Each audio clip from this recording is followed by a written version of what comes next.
And we're live. This is another Cliff's List webinar, and tonight I am excited to have Vince Kelvin as my guest, and I'm sure you're going to learn a lot of very interesting things from Vince, who has massive amounts of experience, in every angle when it comes to women and relationships and meeting them. And I'm very thrilled to be here to have you on today. So Vince, maybe you can start off for those who don't know you to give them a bit of an introduction to yourself, about your history, your what you do, and I think people will be very excited to learn about you. Yeah, well, first, thank you for the opportunity. It's really a pleasure and an honor, Cliff. And you and I will go back a very, very long way. I remember witnessing the birth of Cliff's List. We were at an event in Chicago, a seduction seminar, and I think that's when you were getting it going. But we're talking, it was at least late '90s. So yeah, I go back a long way. I don't want to bore anyone with my story. So much been going on. Um, but I'm 2 decades in the making now. It's my passion, it's my mission. I've had 5 wives along the way. Eventually, they tried to discourage me to do that pickup thing, but I come back to it all the time. In my past, my background, I've done some corporate coaching. There's still companies who love my stuff, who are trying to pull me back in the corporate world. But my heart is in helping the guys who pick up the constant and never-ending study of sex, love, romance, pickup, seduction, game, and lifestyle. You know, uh, more recently, last year was an amazing year for the community. A lot of growth. I was privileged to be on a show on CNN with Liz Ling. This is life, the seduction game, and really it gave a whole new look at the community. Just to tell you, Clip, as a result of that, since the show, and I also appeared on many other major talk shows such as Steve Harvey and so on, I've had elderly women come to me on the street and say, "Oh, I love what you do for those men. It's beautiful." I've had mature couples, couples in their 40s, 50s, where both the husband and wife come to me and say, "We've seen your show. It's really interesting." And I've had younger chicks who go like, "Hey, I've seen the show. Do that thing." And I always tell them, "Sweetheart, I got to feel it first. I cannot just do it like that." So we came a long way. The best is yet to come. I work very closely with Arash Dibazar, whom you had on this call. And I know everybody, I've heard a lot of good things about that call. Everybody loved it. And it's a total revolution.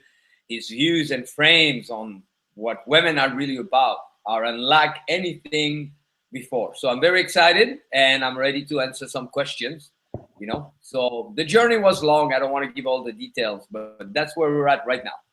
All right. Well, as I mentioned to you before we started, I like to focus in on, you know, uh, ideas, strategies, concepts to help guys become more successful with women in all areas of their lives, and everything that you sort of talked about. And I know that that's really your focus as well. So maybe you can give us an overview of your approach to this. I think Arash Yeah. has his own, and I don't know how if you're similar to him or not. I mean, you have definitely your own style. Yeah, we're an amazing polarity.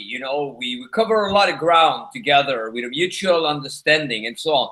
But the first thing for anyone who wants to be successful with women, it's going to take everything that you have.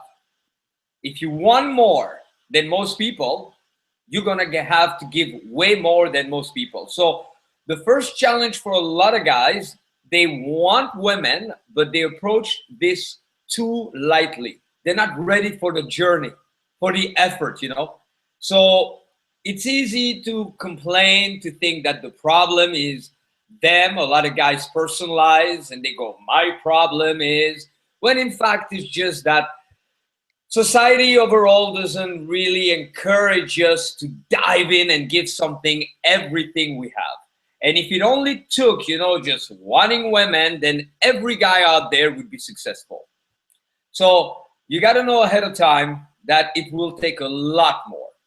And basically, you have to become the antithesis of what other guys will do. But too often, guys want phenomenal results and they approach it in an average way.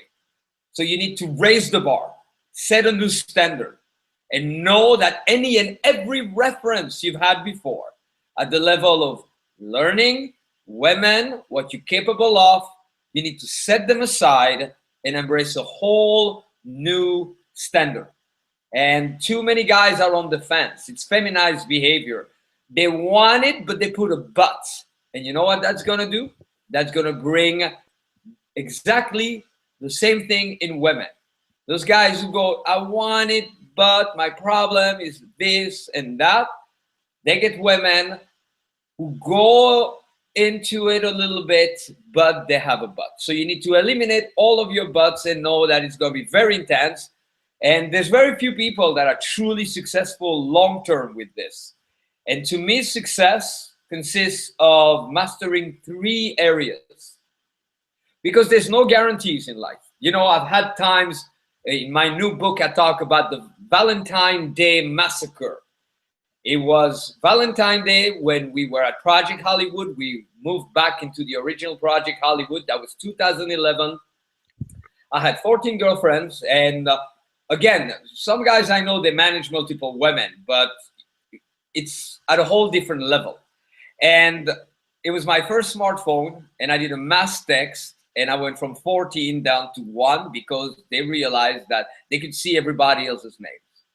So you don't know what's going to happen. At best, the guy could be with his dream woman, if there's such thing, and his dream woman will eventually become an old lady.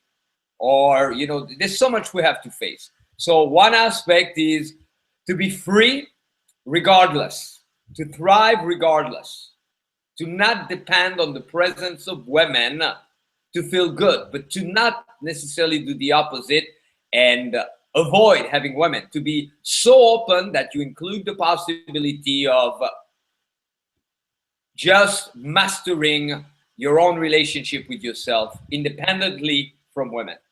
That's one of the pillars. The second pillar is, you know, the ability to really be able to provide for yourself. Now, it may vary, it may change. You can be with a woman and she goes crazy on you. I had a hardcore bondage girl turn so Christian overnight that she wouldn't even hold hands. She went from wanting to be restrained and so on to not wanting to hold hands overnight. So you gotta develop for yourself the skills, the mindset that will give you the ability that even in the worst case, it takes you at most 24 hours to get a new woman, and you hustle. And then, of course, once you have women in your life, the art of managing that, and it can grow old. It's funny because my 5 marriages brought me to basically anything that can happen. The first one died, so it's possible. You could be with someone, they died. The second one, she was sweet. We're still best friends to this day. I was on the phone with her not too long ago, today, but we grew bored. You know, I was like, wow, I want more than that. It's beautiful. I mean, I could hardly complain looking at her, but as a man, I wanted more. The third one went a little bit psychotic on me. The fourth one got into legal trouble, and the fifth one really also was very difficult to deal with. So, you know, you better fully equip yourself. And the beauty of the journey is that it's gonna really make you the best man that you can be. And I think that's the greater gift that comes with it. So how about you give us a little bit of specifics about, I know that you do a lot of infield coaching. yes, Uh, absolutely. how about you give us a little bit of, an insight into what you specifically do? You have somebody who signs up to go with you. What do you walk through with them to, I guess, bring them from where they are to hopefully uh, being a lot better than they were when they started, but before, you know, when they've spent the time with you? Of course. Why don't we chunk it into 3 categories so everybody can relate, you know, from a guy who's kind of a newbie at it, a guy who's already pretty good, and a guy who's really good, because I also train trainers. So for newbies, you got to realize first that your mind will constantly want to come up with reasons not to do it. At first, the basic stuff, she's not really my type. I already talked to her. I don't know what to say. I don't feel comfortable. And once you work with those, it will get more and more intricate. So you got to understand it's normal. It's not only you. And then the key is to break it down into small steps so you stay proactive. Because us men, we tend to be all or nothing. And a lot of guys, they aim at doing a perfect pickup. It's overly invested, you know. They want to know what to say, how to, where to take it after that. And because they are not witnessing themselves doing that, they go from that to doing nothing or even worse. A lot of guys end up looking and feeling worse than a group of people on any given day having a fun time out. So they go even below average out of their desire to do it perfectly. So the key is to first, every time your mind tells you a reason why you couldn't do it, it was your upbringing, it was this, you know, no matter how simple, basic, or complex, you got to set that aside and go, that's a nice fucking convenient excuse. Or, wow, interesting story. That's all it is. It's a story. It's not reality. And then identify mini missions, simple things. The most minimal of them all is to refrain from making it worse. You know, plenty guys, when if they go about their day, just going to the store, they may not have the best body language, the coolest walk, and the greatest charisma. But oftentimes they look a little bit more normal than when they get awkward thinking they have to approach. So first is let go of anything that you're doing that's making it more awkward than it is. Then you can at least position yourself better, for example.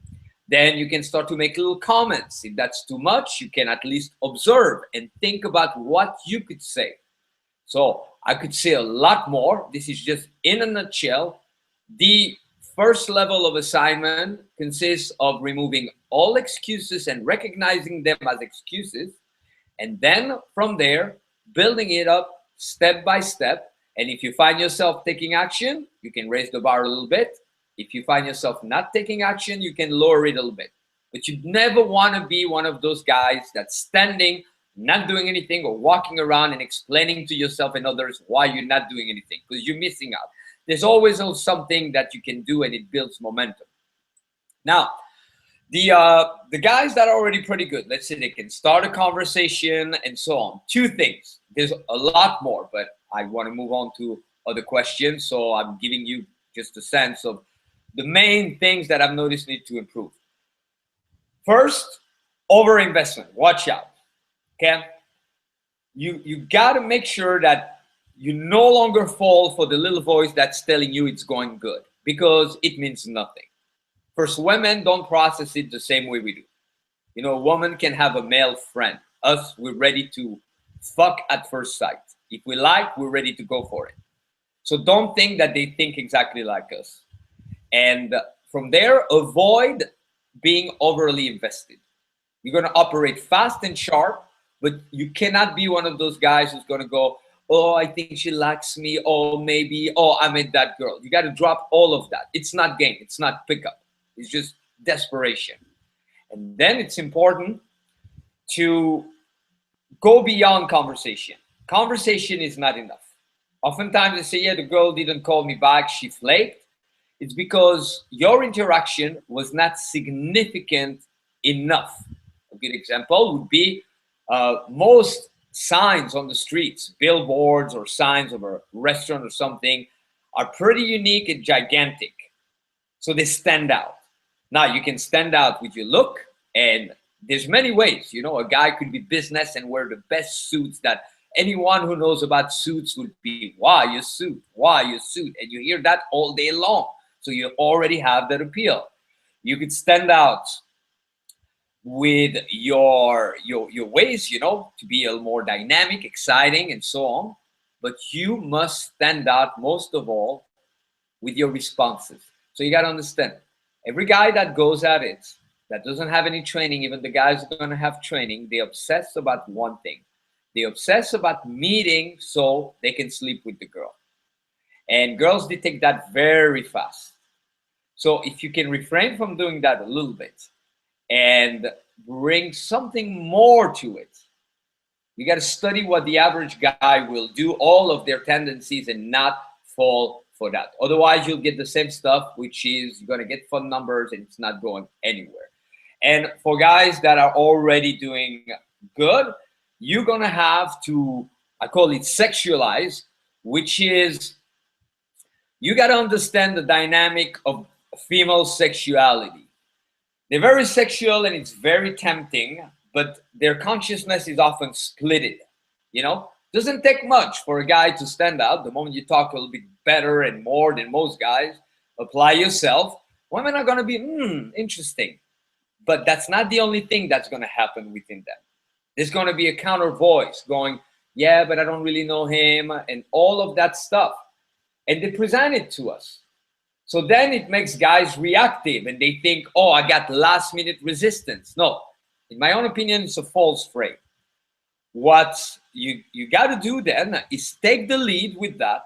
And for that, I do something very unique that I call dual direction. And whom did I learn it from? I've learned it from women.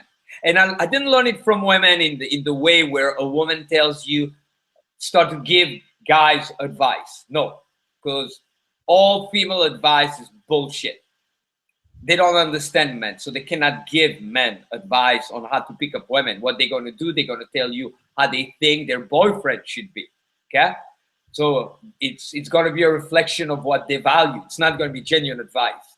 Plus, they don't know the powerful frames of pickup and the challenge of being a man. But it's more about observing what is it that they do, and they're not even aware of it, but they always move in two directions. How often you have a girl, for example, who's telling you, oh my God, I love your shirt. And then she tells you about her boyfriend. Or she goes like, she starts a conversation with you and then she tells you that she has to go. Notice it's two direction. So to escalate, too many guys, they escalate in one direction. They go, that's it. Yeah, the girl's at my place, we should fuck. That works in the gay community. Male to male, they go, you want to do it? You want to do it? Do it. Female, you need to split how you're moving forward. So, for example, my basic dual direction, and then Cliff, I pass it back to you. I hope my answer wasn't too long, but I wanted to cover a lot of ground. Basic dual direction, whenever you move in physically, you take it away with your words at the same time. Whenever you move in with your words, you take it away physically. And that's just the basic premise. There's so much more. I could talk about this for weeks at a time. And an example would be, you're going to go direct. You say, you know, you're really cute. When I look at you, you're having an effect on me.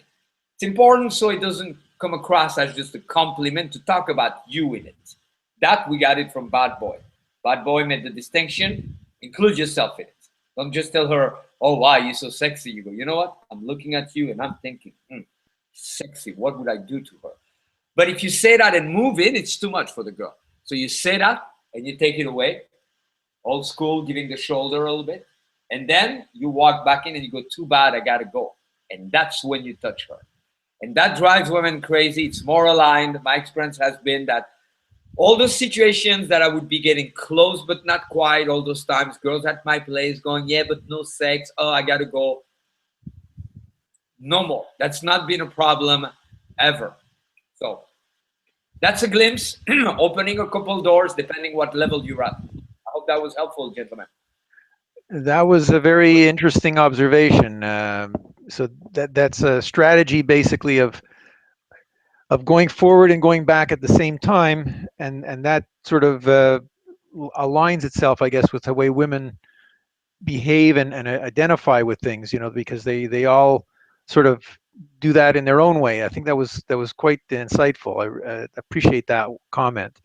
Um, so do you apply that to like sort of every part of the game? For example, like when you approach, do you sort of go in and sort of pull back at the same time? Yeah. again, I just gave a basic example. Okay, too often guys will do a gross generalization. So right there, we're opening a door. And what I do, and I'm sure with all your experience throughout the years also, comes a time when I personally encounter so many common situations, and then in helping guys all around the world for so long, that's I do reverse engineering, meaning I go, okay, what do we want to achieve, and what comes in the way, and how can we solve that prior? So, you know, for all the guys that are kind of fed up, and the three challenges right there, the newbie, it's always that paralysis and obsession to explain why they cannot. So we need to address that.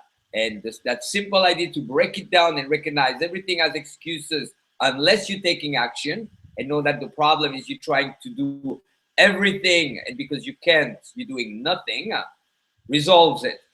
For guys that are kind of intermediate, the challenge is always rooted into it's still not significant enough to be impactful because it's just a conversation. And a guy is having a conversation with a pretty girl, is going to think, yeah, we're on.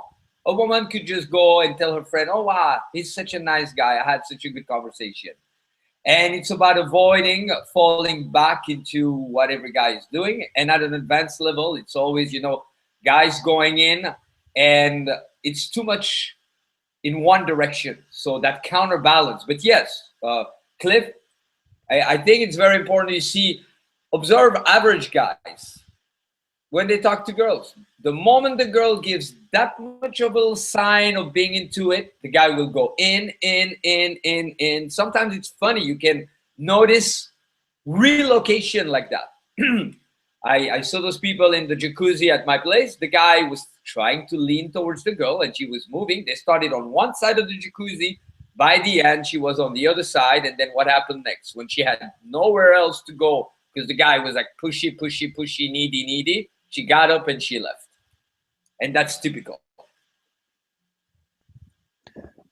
Okay. Tell me a little bit more about, I guess, when you take guys out, how do you start them off when they're shy, or they're telling themselves all of these negative thoughts about why they shouldn't do these things or why they can't do these things?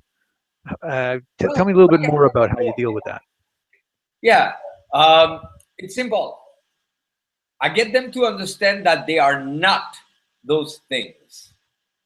That's they are a lot more capable than they know it. So at first, it's a process of deconditioning, to let go of all that they bought into that's telling them that they're so special that they couldn't do well with women.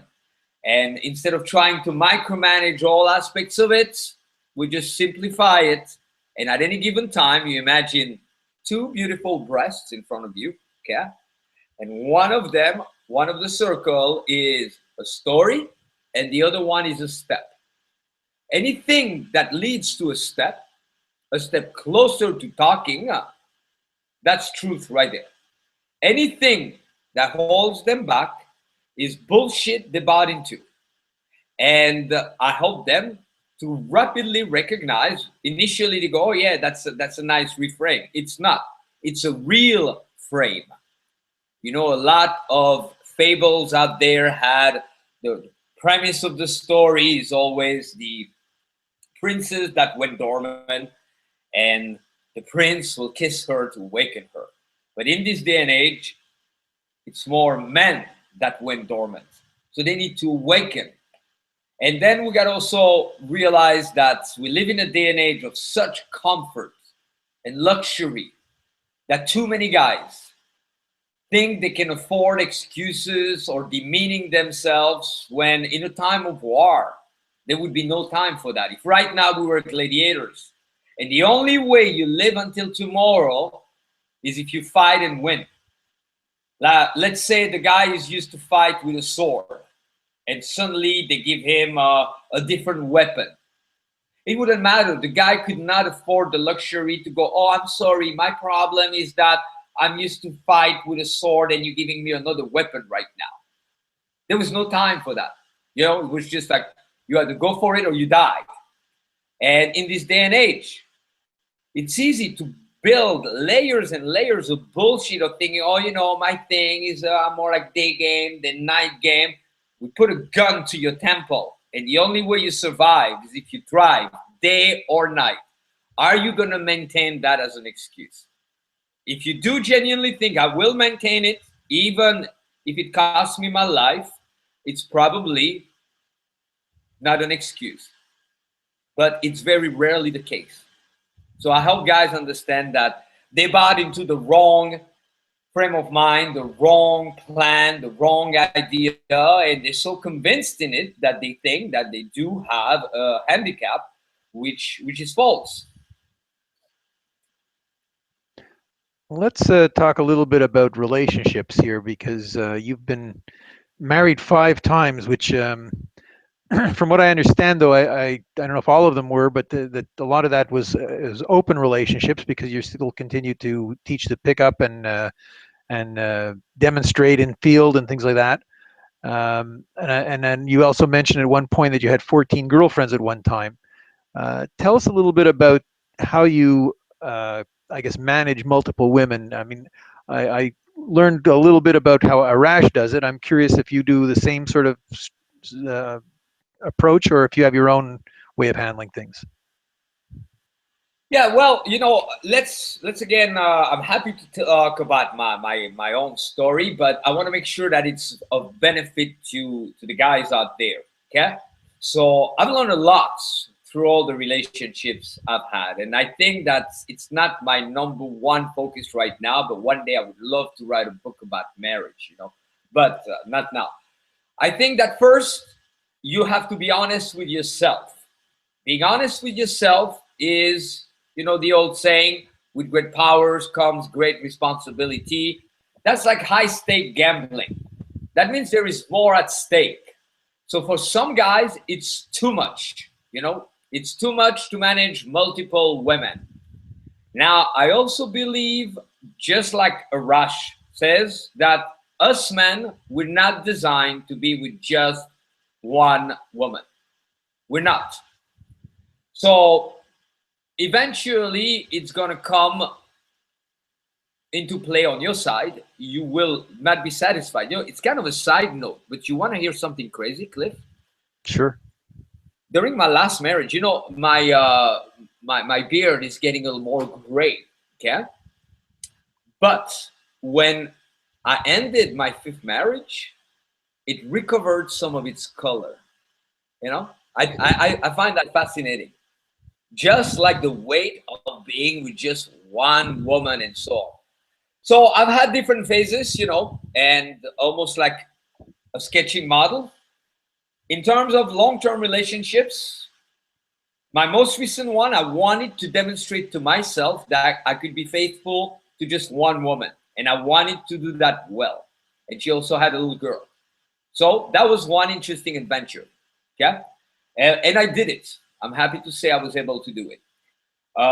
Prior to that, I've also had some when it was agreed that I could do some pickup to help the guys, and there were boundaries that were set. You know, I could kiss girls, we could have threesomes, but and I honored the boundaries. You know, and as a lover, I'm very, very, very giving. You know, I don't think that there's women out there that can match how given and dedicated I am, even if it's to just one person. I've done it also with girls that were they themselves completely open. You know, my fourth wife came with two other girls.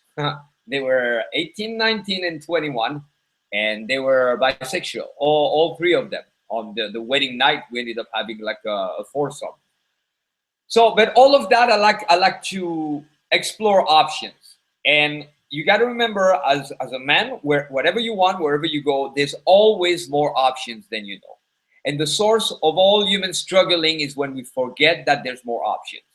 In NLP, they say there's times when we go like, there's nothing I can do about it. You know, that's deadly. There's never nothing you can do about it. You could always change your mind. Then there's guys who go, if only I could do that one thing.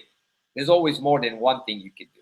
Then there's guys who put themselves into a dilemma, this or that. And they constantly debate and they find no satisfaction in either one. And then you open your mind and you realize there's more and more options. So in terms of like having a harem, multiple women, I've done it completely covertly, which became like a monster, you know, where women didn't know about the other women. I don't recommend that, you know, that's too complicated. There was still, when I did that, and I'm honest, you know, we're all growing, a residue of a sense of lack. Because if you really want to thrive and have multiple women, you got to be willing to have some of the girls that you meet, when you tell them, go, no, I dislike that, this is not for me, goodbye.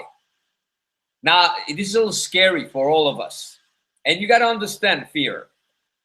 All of us, we tend to use the extreme so we don't have to look at ourselves to improve. For example, when we tell a guy to not be needy, for most, a sense of neediness, for me, initially, I would imagine being needy would be being desperate, knocking on the door in the middle of the night and say, baby, baby, please take me back, like all of those silly love songs. But even in this day and age, I find myself identifying sometimes that maybe I'm becoming 0.3 or 5% needy. So if you're smart, don't be the guy who goes like, no, I'm not needy. No, I'm not afraid. No, I don't have any anxiety. Dig a bit deeper and don't refer to the extreme cases, but ask yourself, is there still any residue? So me, there was still a residue. I would get a girl and I wanted to keep her. And if I could tell it would be a problem for her to know that I would have other women, then I wouldn't tell her and I would still go get other women. Now I operate differently. That's a problem for her. Fine. So my newer rendition, you know, it's a bunch of girls also. At this point, as a man, I love to hang out, but I got my career. I got the guys that I'm helping. I operate in a way where women always slow me down. I'm building something so big that women would only slow me down in that. But I love women. I love sex. So I'm focusing right now on girls that are not going to give me any shit with what I do, be extremely entertaining and enrich my day through their creativity, and then be very open to fucking fast. And what they do beyond that, aside from it, it's their business, and what I do is my business. So that's where I'm at with that. I hope that's helpful, Cliff. Okay. One thing that I do notice from various things I've read and watched from videos you've made is you do seem to be able to escalate very quickly with women. Maybe you can tell us a little bit about that, because you know, I think that Yeah. I think a lot of the guys find that probably pretty fascinating, and that sort of like makes you stand out from all the other men that are out there coaching. Now here's the secret, Cliff. I think we're all capable of escalating super fast, but we lie to ourselves out of the concern of the woman not going along with it. So too many guys, they slow their progress down because they're always playing it too safe. Now, why are they playing it too safe? Because of the concern that the girl could go, no, that's too much. No, you're crazy. And a strong no. They can deal with that, like the more subtle no, like, oh, I better get going soon, or I don't know, maybe we should just be friends. But they're afraid to having to deal with a stronger no. Now you need to dig deeper and free yourself from those concerns. And you need to start to build a case right there. For example, my case more and more is like, it doesn't matter how beautiful the woman is. It doesn't matter how embarrassing the situation could get. One day that woman will be a skull. Most likely she will have been burned before, because people get cremated in this day and age, most places. And then that dust will turn into further dust. There are memories, even if it's written in a book and it survives like a couple decades or a couple 100 years in history, it will be completely distorted. Who the fuck will care anyway? Because you won't be there anymore unless there's a sense of legacy. So my point is you got to find your own motivation to realize that you're free. It's okay.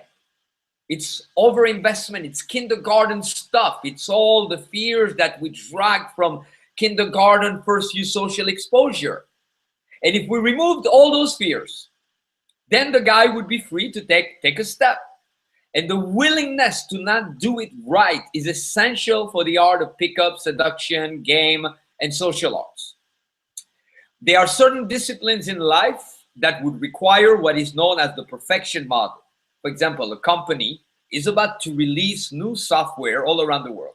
If there's one glitch, their reputation will go down. They'll have to recall all the software. It'd be too costly. That could kill the company. So they better continue to test it and refine and only release it when it's perfect. Brain surgery would be the same and so on, unless it's a case of emergency. But there it's more like art. That's why we call it art. Pick up artist. It's sketching. You do it a little bit and you throw something out there and you're dealing with human beings. So, you know, here's the funny thing. Imagine a cross like that, okay, an X.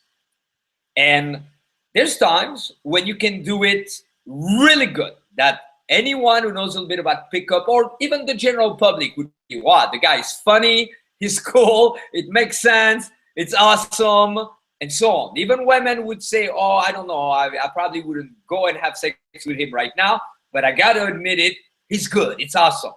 You can do that, and the woman can love it and go for it. There's times when you can do that, and the woman is not gonna get it.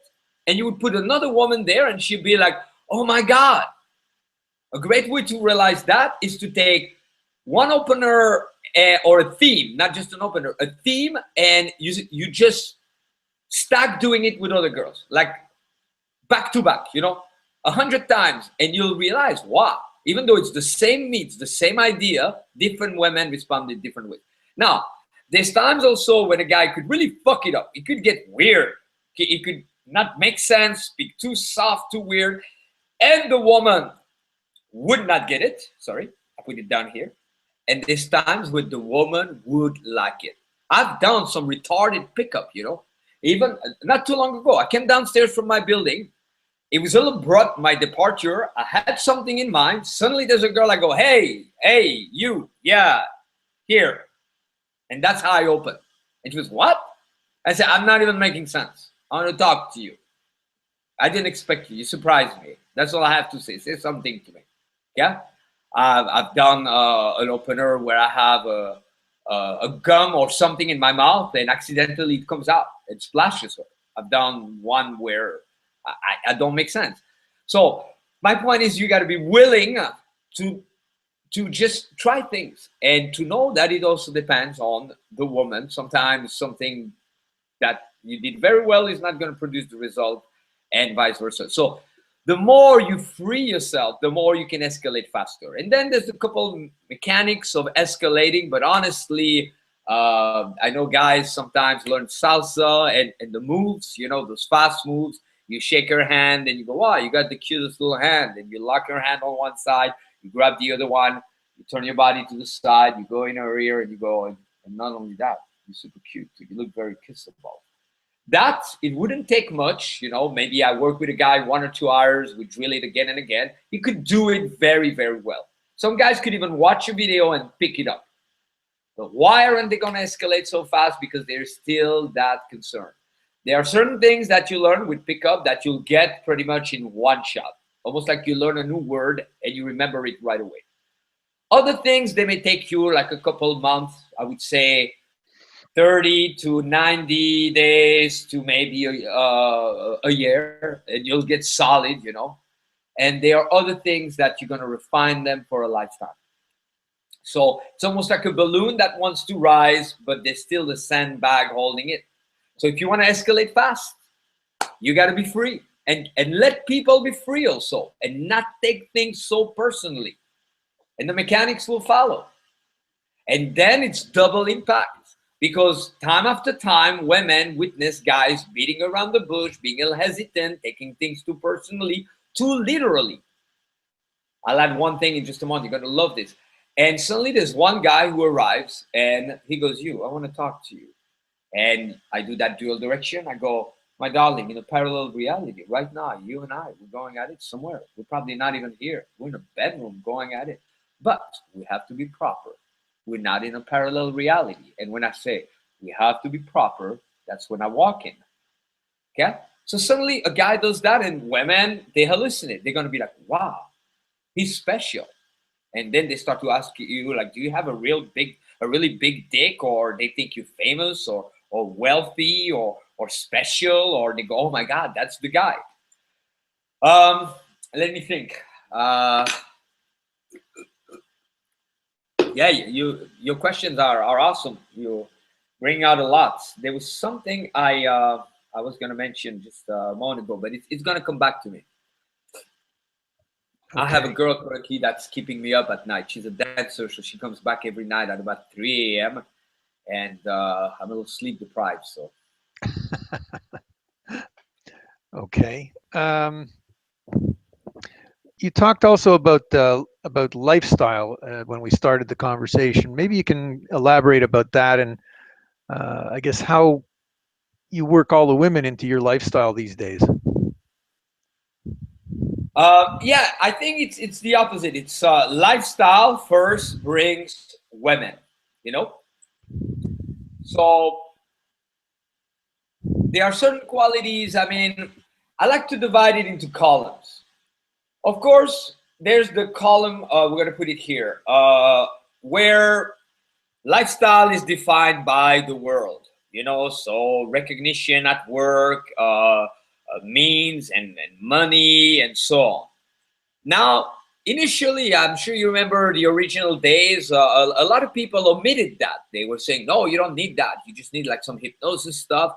But you know, you want as a man to provide the best you can, but for yourself, because there's also plenty of men who have great lifestyle out there, and that lifestyle is being sucked away by women. You know, women will they're funny, but they can ruin a man. You know, like that joke the guy says, yeah, my wife made me a millionaire. And then I say, really? Yeah, I used to be a billionaire before I met her. So that's one column. The second one is a little bit more abstract. It's your ability to appreciate everything and make something out of everything. You know, and there's amazing value. And now automatically your life becomes much richer. You know, at Project Hollywood, the guys were staying in a garage, some of the interns. So their number one thing was like, how can I pull girls in a garage? But one guy that I was mentoring had a different mindset.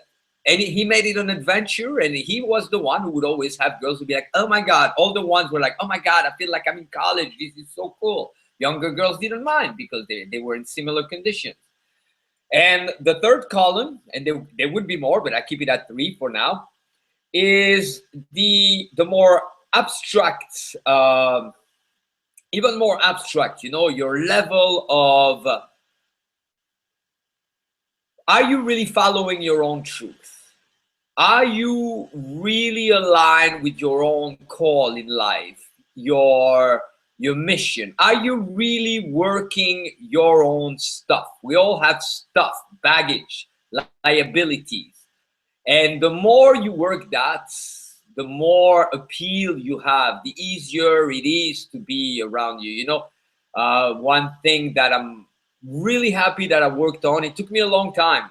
One of my dreams right now would be to be able to give what took me 20, 30 years to realize to guys in their 20s, and for them to get them, because that would give them such an edge. Is we're all prone to people, situations, places, and we become like puppets from those things. You know, you got the guy because it's daytime, he feels good, because it's nighttime, he feels bad, or vice versa. Oh, I love nightclubs, bar. I don't like nightclubs. You can have your preferences, but you cannot let those things affect you to that degree. So I'm uncovering a whole new level of personal freedom, and freedom also from situations, from meaning, you know, because one thing that will hold a guy from escalating and really plowing forward and really uncovering his own success is the baggage that we bring around what things mean. I mean, you could meet a girl today, and that girl could end up fucking your best friend. I've had girls do that. That girl could end up really going psychotic on you. That girl could end up loving you and being a stalker.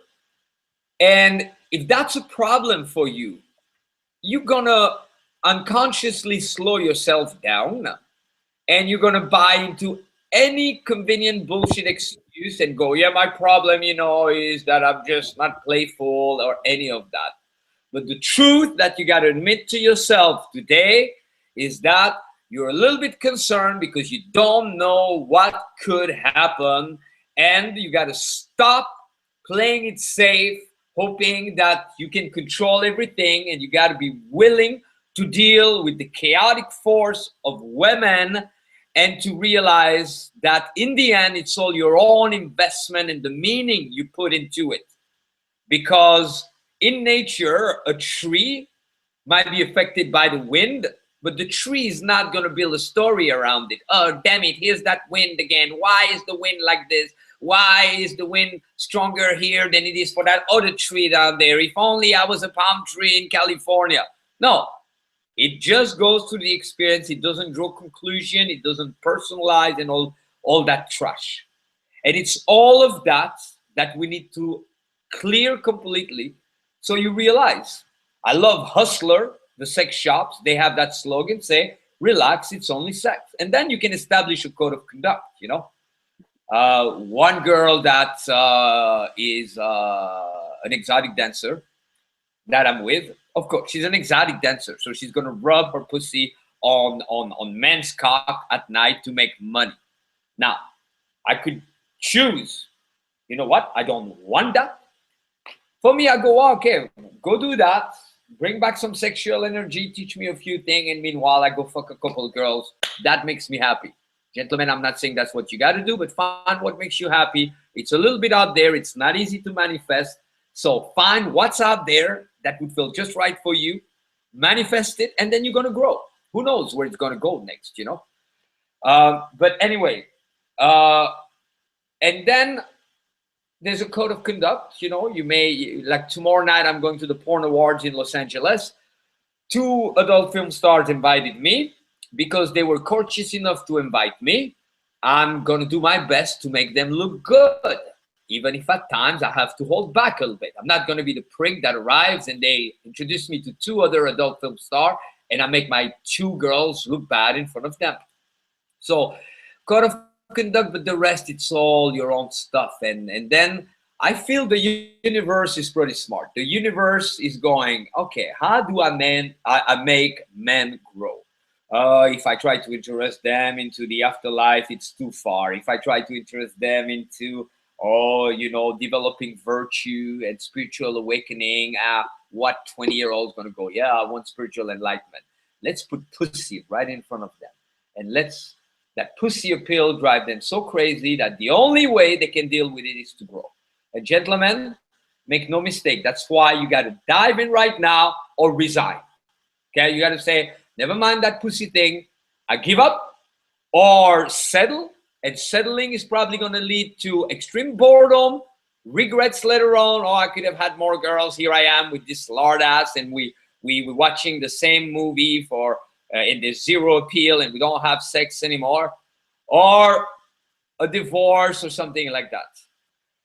Or you got to know you're never gonna arrive. It's gonna be constantly like, oh, you want pussy? Here, get pussy. There will be many rewards along the way, but you gotta have a higher frame of learning. You gotta always go back to the higher learning.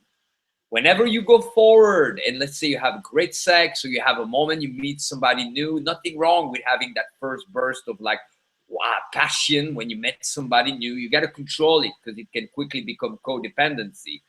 But nothing wrong with that. But that is not going to be upward, happily forever after. There's going to be some motion. And if you have the wrong mindset, it's going to take you down. Right there, you shift gear and you go into the higher learning, the higher game, I'll tell a story later on, but I want to pass it back to you, Cliff. You know, I want to make sure that we cover everything you wanted us to cover. But I'll tell a story on how you can let any and every situation with women empower you. And from that place, gentlemen, that's the secret to your own freedom, because you can come full circle. See, if whatever happens with women through time, you let that empower you, you will no longer have to fear what you used to fear, because you'll know that even if the worst happen, I'm fine, I'm free, I'm me, I can still grow, I can still function. Women are a plus, and no matter what happens with them, I can win no matter what, because what we fear is a sense of loss that leads to less. And once you find that precious gift, which is the higher gifts that I'm bringing right now after 2 decades of playing with this, oh my God, then you'll have no problem seeing a girl and go, I want to talk to you. I know I'm putting you on the spot. And sometimes you'll do that and the girl be like saying nothing. I love that ability that women have to not even blink like there's a human being. I tried to do that with homeless people asking for stuff on the street. I could not just pass by. I had to at least smile or say, no, not today. I could not ignore a human being to that level. Wow. You know, so stuck up. And there's times when they're going to give you a little bit. There's times when they may give you a little shit. And there's time when they will give you head. They will give you some love. They will give you something. But that just before the moment.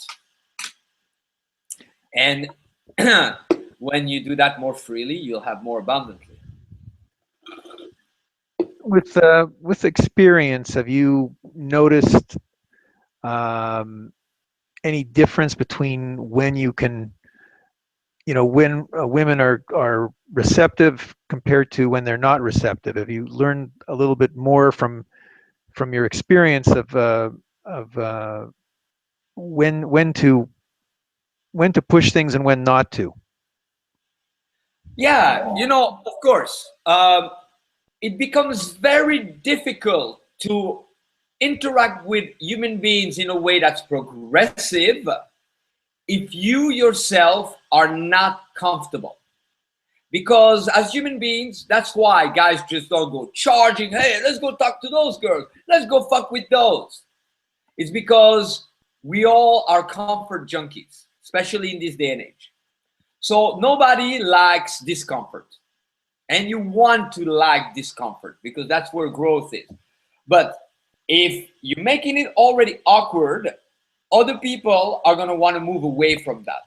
So then you're the one affecting that. So you got to be a little more at ease. Fastest way to establish comfort is just to become aware of how much tension you're building, and minimally not doing yogic breath on the street, but just, like, okay, I was a little tense with my face, ease up to bring more ease. And of course, you work your inner game, your higher game, and you'll bring more ease. That's one aspect. Okay, a lot of what would impact positively impacts negatively when you're too charged with discomfort, with hang-ups, with complications, with taking things personally. So right there, you gotta clean house, and it's a journey. It's not like, what should I do to do that? Snap your fingers and it's done. No. On the other hand, most guys, the problem is they have the frame backwards. Who is there on the planet who can genuinely say, I have the monopoly of the truth? There shouldn't be anyone. We're all entitled to our own opinion and so on. But guys forget that with women, and they think that because she's a woman, or if she's a little bit more beautiful, right away, her judgment, her opinion of you is the right one. And she could be completely wrong. Or it could just be a preference. I've had girls who tell me, like, it's always funny. Some girls say, oh, I like it when you don't shave. And other girls, oh, I don't like it when you don't shave. Who's right? Who's wrong? It's their own preferences. And their preference may be off. So right there, you got to do a 180, gentlemen. Let's do it together right now, because that pollutes all of your game, and that's a big mistake. And the community has been supporting that false frame too much. You cannot get blown out of set. You cannot get rejected, because it's only her perception and decision about you, and she's no better than you. and you live with yourself every day, so you cannot let someone you don't know put someone you don't know ahead of you. So the 180 is you're doing it to find out what she's made of. And it takes certain quality for a woman to be open enough. So I do it the opposite. I do it backwards than most guys. Most guys, they're gonna go try to validate themselves with a woman. If the woman goes like, "Why are you saying that? It's weird," they're gonna go, "Oh yeah, shit, I messed up." No, you didn't. You found out about her. Who says, "Why are you saying that"? Would you say, "Why are you saying that"? You know, it's funny. Once at a boot camp, there was a chick that was a little bit of a disaster. She was very ugly, but she had a big smile, dressed terrible, very big lady, and she came to me and she was, your hair, I want to hug you. And I didn't want to be hugged by her, but I didn't feel the need to be like, "No, don't talk, get away," or any of that behavior that some chicks have. I just said, "You're too sweet, you have a lovely evening, that's all right, but you're adorable." I couldn't help, it's another human being. So you got to pause for a moment. Stop being so stuck into your own fear and your own concern that people are going to like you and you're going to be okay and you're going to say the right thing and people will be pleased with you, and observe who is giving the response. And then you realize those girls who just pass by and don't even look at a human being or don't go, "Hey, I'm sorry, a lot of assholes bugged me tonight. You seem cool, but still I don't want to talk." They cannot verbalize something like that. They cannot have a response like that. That's retarded. And the majority of women out there, one of the big difference, you take two guys, you take a newbie and you take me, and we go through an entire night. I'm not going to have every single person in the place go, "Oh, I love you, fuck me now." I will have everybody look at me, and I will trigger something in everybody. And because I'm very free, you know, very inviting, I don't hold, I live and let live, automatically you have more appeal. So you get more mass appeal like that. People give you a lot of shit. I hear a lot of like, "Hey, you cool." Hey, preppy girls go like, "Oh wow, that's a crazy look," and they would never dress like that. But the other guy at the end of the night is probably going to look at all the times that he thought people didn't like him. Me, I'm going to go at all of the weird responses that people give, and it's going to be their responsibility, not mine, and not a reflection of me. And most women out there are not ready, and they could use a lot of help. Women are more emotional than we are.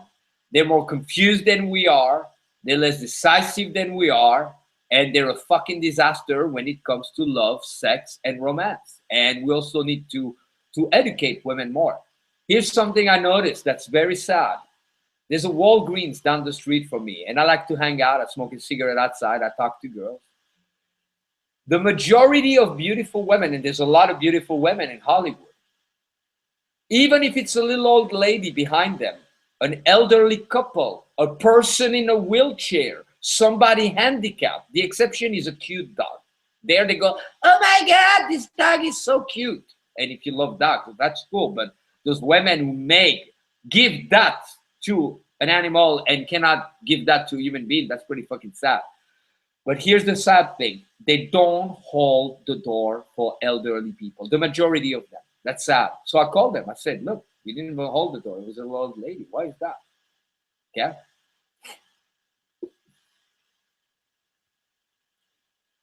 Hello, Cliff. Yes. Yes. Okay. How we doing, by the way? I'm doing good. I wanted to ask you, I guess, also about dealing with the sticking points that you come across when you have a lot of your students that you come across.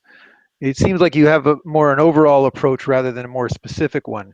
But I'm curious if you deal with the different sticking points in different ways. Oh, I have very, very, very specific approaches, but we would need a specific situation. Okay, otherwise, giving a specific for a general question would be a little challenging. But the thing is, first, they are not sticking points. It's great advertisement, you know. You get a guy to think about his sticking points. That's common language. He understands it. Most likely, he's going to go, "Yeah, I got a chance." but you're mature enough that we don't need to rub it in your face that you know you have to change. A better frame, which is more real, is it's an opportunity to grow. It's just something you haven't worked on very much. So I would first urge the guy to go, it's not a sticking point, it's an opportunity to grow. And then, well, let's think of some specifics. Yeah. One guy goes, this is a specific technique that is going to help for a lot of different things. It's easy for a guy to go, I'm just not social enough. I am not talkative enough. I'm not playful enough. I'm not confident enough. That statement is a limitation in linguistics. So I would encourage you to first do ask yourself the following three questions. Number one, where are you already, at least, even if it's only a little bit, or maybe it's not a directly related. For example, maybe the guy is not super comfortable with women, but you put him with 2, 3 of his buddies, he's acting more confident. Okay, so in a parallel area, uh, where are you already at least a little bit more? No one is not playful. There's always a place for a little more playful. If you acknowledge that, it can grow a little stronger just through your awareness, and you want to nurture that. Then the second question would be, uh, what's the next nearest little step? You may not be like the most playful guy on the planet, or the most confident, or the most alpha guy on the planet, or the most present person on the planet, but there's always a little room for growth. And then the third question is, what would it be like if you already had it now? Because without a reference, it's not easy to access change. Okay. Actually, I wanted to ask you a little bit about your I guess your products and your events, and maybe you can tell us a little bit about what you offer to guys who are looking to learn more from you. Yeah, absolutely. I don't know when you intend to release this, but the most amazing opportunity around the corner is going to be our 7-day training, which is Pickup Academy. It's the 8th year that I'm doing it. 2 days in Venice Beach, California, and Santa Monica. And what's unique, we start Infield right away. Anyway, I cannot explain the whole week. It is so rich. Hypnotica is going to visit as a guest speaker. Arash is teaching there 3 days with me. Keto, we have guest healers. It's a complete manhood makeover. It's the summer version of the program that was featured on CNN. And it's coming July 11th to the 17th. And then we merge to Hollywood, and it's so rich. It's 7 days of total immersion. Even those who appear to be most desperate at first will make tremendous progress. Okay, so that's right around the corner. And maybe what we're gonna do, if anybody informs you, Cliff, that they want to go to this, anyone that comes through Cliff's list, and you have Cliff contact me. We're gonna throw as a little bonus. We'll throw in some extra program and a couple of private coaching sessions. But the other one is our huge event with Arash. It's not a summit. It's not. I know you started this, so we continued the tradition, and we decided to top it all with a multimedia event. So it's in September 23rd, 24th, and 25th in Hollywood. And we call it multimedia because it includes parties, bus parties, boot camps. We call it the 8 Magnificent: Hypnotica, Arash, Bad Boy, myself, Okito, Adam Lyons, so John Keegan, James Marshall. It's the 8 best of all time, in our own humble opinion, or the ones that are still most proactive now. And it's a total adventure. Then in terms of programs, I'll give my website. The 2 newest one are Pure Pickup, Arash Dubazar and myself. 20 hours of hardcore game he demonstrates on his girls, and I demonstrate on three of my girls, and they're here at my place. See, this is my place. We got the pole over there. I did a ritual last night for the full moon. I had this naked girl in the middle of the candles over there. So anyway, it's filmed here, and the other one is 10 days to touch like a master for fast escalation. And anybody that mentions, I was on the call with Cliff, and you inform him as well. Okay, so we touch base. In order to have your discount, you need to inform him. We'll give you a discount. We'll give. What do we do? We'll give 10% off of anything. Let's make it 15 because I love you guys. How's Well, that? that's great. That's very generous of you. I mean, I want to also mention that if you order something from having learned about it through Cliff's List, through the webinars or otherwise, and you just send an email to both the sponsor and myself telling us that that's where you found out about this, I will also send you a free additional bonus product just as a extra thank you for having done that.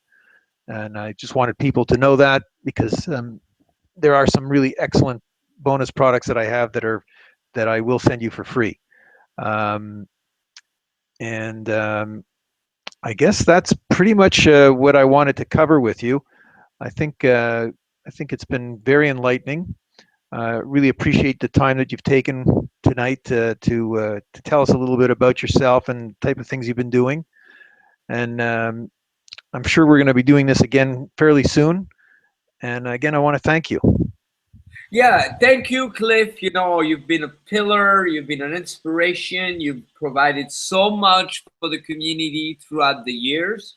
You set the reference with that first conference, so much. And also, I just want to say thank you for this interview because it was a true interview. Oftentimes, I'm asked to be on an interview, and then it ends up being almost like the other person talks more than me, and I go, "Why did you want an interview?" And they keep on plugging their own thing. But you, wow, that's very noble. I really, really appreciate that. It's a true interview, and it was a pleasure to share. And well, thank you guys. Yes, thanks Peace very and light. much, Vince, and we'll Yeah. talk to you again soon. Thanks a lot.